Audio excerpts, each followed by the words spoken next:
insya Allah nanti kita di Mekah hari Sabtu akan ziarah. Sebagian tadi minta kaosnya akan dipakai lagi waktu hari Sabtu. Jadi Sabtu ya Bapak ya, tinggal ditaruh di kamar, nanti dilipat sore-sore udah kering dilipat, insya Allah ketemu hari Sabtu. Ya, Alhamdulillah Bapak Ibu sekalian, insya Allah itu untuk program kita yang sudah dijelaskan tadi Bapak Ibu sekalian ya. Bapak Ibu para tamu Allah yang dimuliakan oleh Allah Subhanahu wa Ta'ala, Baginda Rasulullah menganjurkan kita bepergian ke 3 tempat. Insya Allah ketiga tempat ini Al-Lisan memfasilitasi Bapak Ibu sekalian, karena Baginda Rasulullah SAW bersabda, la tushaddur rihalu illa ila thalathati masajid. Janganlah kalian mempersulit perjalanan wisata kalian kecuali ke 3 tempat. Masjidi hadza, kata Baginda Rasulullah, masjidku ini, Masjid Nabawi, wa Masjidil Haram yang berada di Makkah Al-Mukarramah, wa Masjidil Aqsa yang berada di Palestina. Bapak Ibu sekalian ya, Bapak Ibu para tamu Allah yang dimuliakan oleh Allah Subhanahu wa Ta'ala, yang tidak kalah penting ketika Bapak Ibu berada di Mekah Madinah, Bapak Ibu sekalian, mintalah kepada Allah Subhanahu wa Ta'ala jangan sampai koper kita saja yang bertambah berat, akan tetapi keimanan kita kepada Allah dan Rasulnya tidak bertambah ya.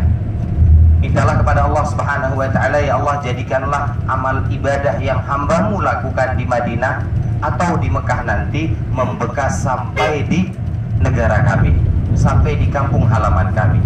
Karena Bapak Ibu sekalian, Bapak Ibu para tamu Allah yang dimuliakan oleh Allah Subhanahu wa Ta'ala, di kota Mekah ini Bapak Ibu sekalian, di kota Mekah bedanya dengan di kota Madinah. Kalau di kota Mekah ini Bapak Ibu sekalian, orang yang berniat melakukan satu kebaikan maka akan dilipat gandakan menjadi 100.000 kali kebaikan. Kalau orang berbuat sholat ataupun mengerjakan sholat atau beristighfar 1 kali, sama halnya dengan dia beristighfar 100.000 kali di tempat lain.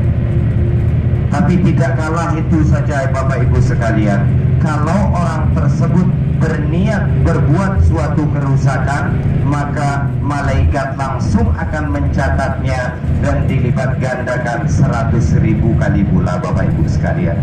Bukan hanya kebaikannya saja yang dilipat gandakan. Maka dari itu Bapak Ibu para tamu Allah yang dimuliakan oleh Allah Subhanahu wa Ta'ala, apapun yang akan Bapak Ibu temukan yang tidak sesuai dengan hati nurani Bapak Ibu sekalian ketika berada di Ka'bah, ketika sholat di Masjidil Haram, ketika menemukan orang Pakistan atau orang mana saja Bapak Ibu sekalian ya, yang mungkin ketika Bapak Ibu sedang sholat ada bau yang kurang enak dari badan mereka, cepatlah beristighfar Bapak Ibu sekalian. Karena biasanya Bapak Ibu sekalian, hal-hal yang seperti ini Allah langsung kasih bayar ya, langsung ditunjukkan ya. Pernah sering sekali kami bawa pasangan suami istri yang mereka bisa dikatakan pernah datang ke sini walaupun tidak sering.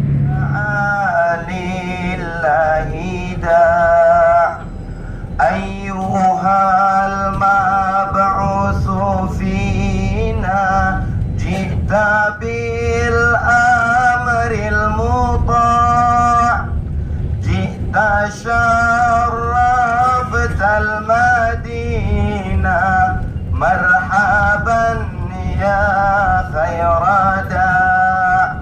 Di situ Baginda Rasulullah SAW disambut.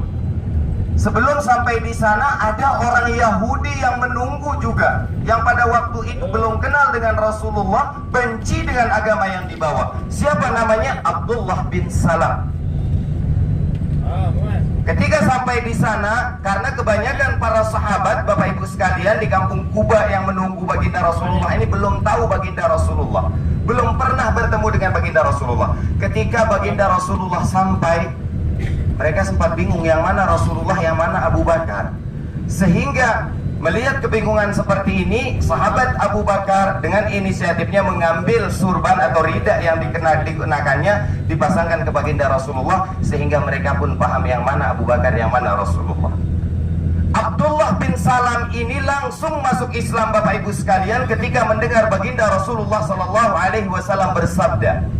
Kalau Bapak Ibu cari orang Yahudi yang masuk Islam itu jarang sekali. Bukan berarti tidak ada kalau jarang. Tapi kalau orang Nasrani yang masuk Islam itu banyak sekali.